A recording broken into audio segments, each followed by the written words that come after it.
कथा भगवान श्री कृष्ण कहते हैं, जो लोग मुझे सांसारिक समझते हैं, राधे राधे, जैसा मित्रों मैं नीतूपंत यूट्यूब चैनल पर सबका स्वागत करती हूँ।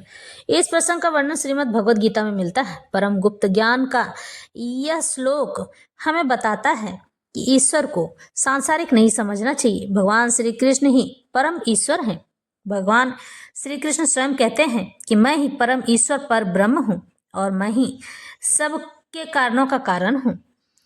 अवजानन्ति मां मूढ़ा मानुषीम तनुमाश्रितम परम भाव मजानन्तो मम भूत महेश्वरम। जब मैं मनुष्य रूप में अवतरित होता हूँ तो मूर्ख मेरा उपहास करते हैं, हंसी उड़ाते हैं। वे मुझ परमेश्वर के दिव्य स्वभाव को नहीं जानते हैं, क्योंकि इस अध्याय के पहले भाग श्लोकों में यह स्पष्ट है कि यद्यपि भगवान मनुष्य रूप में प्रकट होते हैं, लेकिन वे सामान्य व्यक्ति नहीं होते हैं। जो भगवान सारे विराट जगत का सृजन करता है, बनाने वाले, पालन करने वाले हैं, संहार करने वाले हैं, वह मनुष्य नहीं हो सकते हैं। तो भी ऐसे अनेक मूर्ख हैं जो कृष्ण को एक शक्तिशाली पुरुष के अतिरिक्त और कुछ भी नहीं समझते हैं, लेकिन वे आदि परम पुरुष हैं। जैसा कि ब्रह्म संहिता में प्रमाण स्वरूप कहा गया है, ईश्वर परम कृष्ण, वे परम ईश्वर हैं। कृष्ण ईश्वर या नियंता अनेक और अनेक एक दूसरे से बढ़कर प्रतीत होते हैं। इस भौतिक जगत में भगवान कहते हैं कि मैं संसार में रह कभी सांसारिक नहीं होता हूँ। कृतवान किल कर्माणि सह रामेन केशव अति मत्यार्नि भगवान गूढ़ कपट मानुष। भगवान श्री कृष्ण बलराम के साथ साथ मनुष्य की भांति क्रीड़ा की और इस तरह प्रत्यक्ष रूप से उन्होंने अनेक अति मानवीय कार्य किए। मनुष्य के रूप में भगवान का प्राकट्य मूर्ख को मोहित बना देता है। कोई भी मनुष्य उन अलौकिक कार्यों को संपन्न नहीं कर सकता है जिन्हें उन्होंने इस धरती पर करके दिखा दिया है। जब कृष्ण अपने पिता तथा माता वसुदेव तथा देवकी के समक्ष प्रकट हुए तो वे 4 भुजाओं से युक्त थे, लेकिन माता पिता की प्रार्थना पर उन्होंने एक सामान्य शिशु का रूप धारण कर लिया। बभूव प्राकृत शिशु, एक सामान्य शिशु एक सामान्य मानव बन गए। वहां यह भी इंगित होता है कि सामान्य व्यक्ति के रूप में प्रकट होना उनके दिव्य शरीर का एक गुण है। भगवद गीता के 11वें अध्याय में कहा गया कि अर्जुन ने कृष्ण से अपना चतुर्भुज रूप दिखलाने के लिए प्रार्थना की। तैनैव रूपेण चतुर्भुजेन, इस रूप को प्रकट करने के बाद अर्जुन के प्रार्थना करने पर उन्होंने पूर्व मनुष्य रूप धारण कर लिया। मानुषम रूपम, भगवान के ये विभिन्न गुण निश्चित ही सामान्य मनुष्य जैसे नहीं है। तब आगे भगवान कहते हैं, मोघाशा मोघ कर्माणो मोघ ज्ञाना विचेतसः राक्षसी मासुरीम चैव प्रकृति मोहिनी श्रिता। जो लोग इस प्रकार मोहग्रस्त होते हैं वे आसुरी तथा नास्तिक विचारों के प्रति आकृष्ट रहते हैं। इस मोहग्रस्त अवस्था में उनकी मुक्ति आशा, उनके सकाम कर्म तथा ज्ञान का अनुशीलन सभी निष्फल हो जाते हैं। ऐसे अनेक भक्त हैं जो अपने को कृष्ण भावनामृत तथा भक्ति में रत दिखलाते हैं, किंतु अंतःकरण से वे भगवान कृष्ण को परब्रह्म नहीं मानते हैं।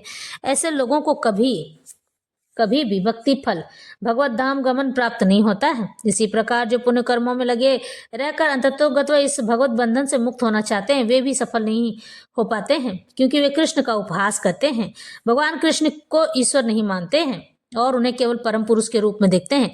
दूसरे शब्दों में जो लोग कृष्ण पर हंसते हैं उन्हें आसुरी या नास्तिक समझना चाहिए। जैसा कि 7वें अध्याय में बताया जा चुका है, ऐसे आसुरी दुष्ट कभी भी कृष्ण की शरण में नहीं जाते हैं और ईश्वर इन पर कभी कृपा नहीं दर्शाते हैं। इसलिए परम सत्य तक पहुंचने के उनके मानसिक चिंतन उन्हें इस मिथ्या परिणाम को प्राप्त करते हैं। यो वेत्तिम भौतिकम देहम कृष्णस्य परमात्मनः स सर्वस्माद् बहिष्कार्य स्रोत स्मार्त विधानत मुखम तस्यावलोक्यापि सचेलम स्नान माचरेत। जो कृष्ण के शरीर को भौतिक मानता है उसे श्रुति तथा स्मृति के समस्त अनुष्ठानों से वंचित कर देना चाहिए। यदि कोई भूल से उसका मुंह देख ले तो उसे तुरंत गंगा स्नान करना चाहिए, जिससे छूत दूर हो सके। लोग कृष्ण की हंसी उड़ाते हैं क्योंकि वे भगवान से ईर्ष्या करते हैं। उनके भाग्य में जन्म जन्मांतर नास्तिक तथा असुर योनिया में रहे आना लिखा है। उनका वास्तविक ज्ञान सदैव के लिए भ्रम में रहेगा और धीरे धीरे से वे सृष्टि के गहनतम अंधकार से गिरते जाएंगे। महात्मानस्तु मां पार्थम देवीं प्रकृतिमाश्रिता भजन्त्यंत मनसो ज्ञात्वा भूतादिमव्ययम। हे पार्थ, मोह मुक्त यानी मोह में बसा हुआ इंसान महामात्मा जन देवी प्रकृति के संरक्षण में रहते हैं। वे पूर्णतः भक्ति में निमग्न रहते हैं, भगवान की भक्ति खाली करते रहते हैं। क्योंकि वे मुझे आदि तथा अविनाशी भगवान के रूप में जानते हैं। इस श्लोक में महात्मा का वर्णन हुआ है। महात्मा का सबसे पहला लक्षण यह है कि वह दैवी प्रकृति में स्थित रहता है। वह भौतिक प्रकृति के अधीन नहीं होता है, यानी कि संसार में कभी भी वह लिप्त नहीं होता है, संसार से दूर रहता है और अपने लिए ईश्वर का मार्ग चुनता है। यह होता है कैसे? इसकी व्याख्या 7वें अध्याय में की गई। जो भगवान श्री कृष्ण की शरण ग्रहण करता है वह तुरंत ही भौतिक प्रकृति के वश से मुक्त हो जाता है, संसार के सभी चीजों से मुक्त हो जाता है, माया से मुक्त हो जाता है। यही वह पात्रता है। ज्यों ही कोई भगवान का शरणागत हो जाता है वह भौतिक प्रकृति के वश से मुक्त हो जाता है। यही मूलभूत सूत्र है। इसके बाद शक्ति होने के कारण जीव ज्यों ही भौतिक प्रकृति के वश में मुक्त होता है त्यों ही वह आध्यात्मिक प्रकृति के निर्देशन में चला जाता है। आध्यात्मिक प्रकृति का निर्देशन ही दैवी प्रकृति कहलाती है। इस प्रकार से जब कोई भगवान के शरणागत होता है तो उसे महात्मा पद की प्राप्ति होती है। महात्मा अपने ध्यान को कृष्ण के अतिरिक्त अन्य किसी और को नहीं ले जाता है, क्योंकि वह भली भांति जानता है कि कृष्ण ही आदि परम पुरुष समस्त कारणों के कारण है। इसमें तनिक भी संदेह नहीं है। ऐसा महात्मा अन्य महात्मा तथा शुद्ध भक्तों की संगति से प्रगति करता है। शुद्ध भक्त तो कृष्ण के अन्य स्वरूपों तथा चतुर्भुज महाविष्णु से भी आकृष्ट नहीं होते हैं। यानी कि जो शुद्ध भक्त होते हैं ना, भगवान के किसी भी रूप को देख के मोहित नहीं होते हैं। वे न तो कृष्ण के अन्य किसी रूप से मोहित होते हैं, ना ही वे देवताओं तथा मनुष्यों के किसी रूप की परवाह करते हैं। वे कृष्ण भावनामृत में, कृष्ण की भक्ति में केवल कृष्ण का ध्यान करते हैं। वे कृष्ण भक्ति में निरंतर भगवान की अविचल सेवा में लगे रहते हैं।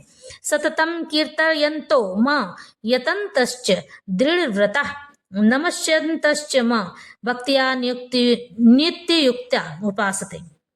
हे महात्मा, मेरी महिमा का नित्य कीर्तन करते हुए, दृढ़ संकल्प के साथ प्रयास करते हुए, मुझे नमस्कार करते हुए भक्तिभाव से निरंतर मेरी पूजा करते रहते हैं। ये महात्मा लोग जानते हैं कि मैं कौन हूँ, क्या हूँ और किस तरह से मैं सबकी सहायता करता हूँ।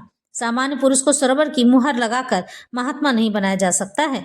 यानी कि जो लोग 2-4 दिन पूजा पाठ कर लेते हैं और वो लोग कहते हैं कि मैं जो बोलूंगा वो सच हो जाएगा, तो उन्हें महात्मा नहीं कहा जा सकता है। भगवान यहाँ सचेत करते हैं।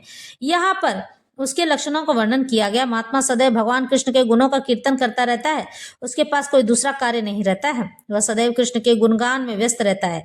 दूसरे शब्दों में वह निर्विशेषवादी नहीं होता है। जब गुणगान का प्रश्न उठे तो मनुष्य को चाहिए कि वह भगवान के पवित्र नाम, उनके नित्य रूप, उनके दिव्य गुणों तथा उनकी असामान्य लीलाओं की प्रशंसा करते हुए परमेश्वर को महिमान्वित करे, उसे इन सारी वस्तुओं को बताए।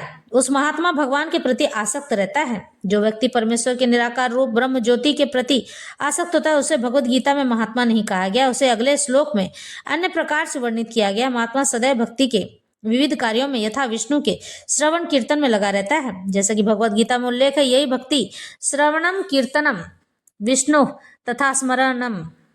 ऐसा महात्मा अंततः भगवान के 5 दिव्य रसों में से किसी एक रस में उनका सानिध्य प्राप्त करने के लिए दृढ़ व्रत रहता है। इसे प्राप्त करने के लिए वह मनसा वाचा कर्मणा अपने सारे कार्यकलाप भगवान कृष्ण की सेवा में लगता है। यही पूर्ण कृष्ण भक्ति कहलाती है। भक्ति में कुछ कार्य हैं जिन्हें दृढ़ता पूर्वक निश्चय करके किया जाता है।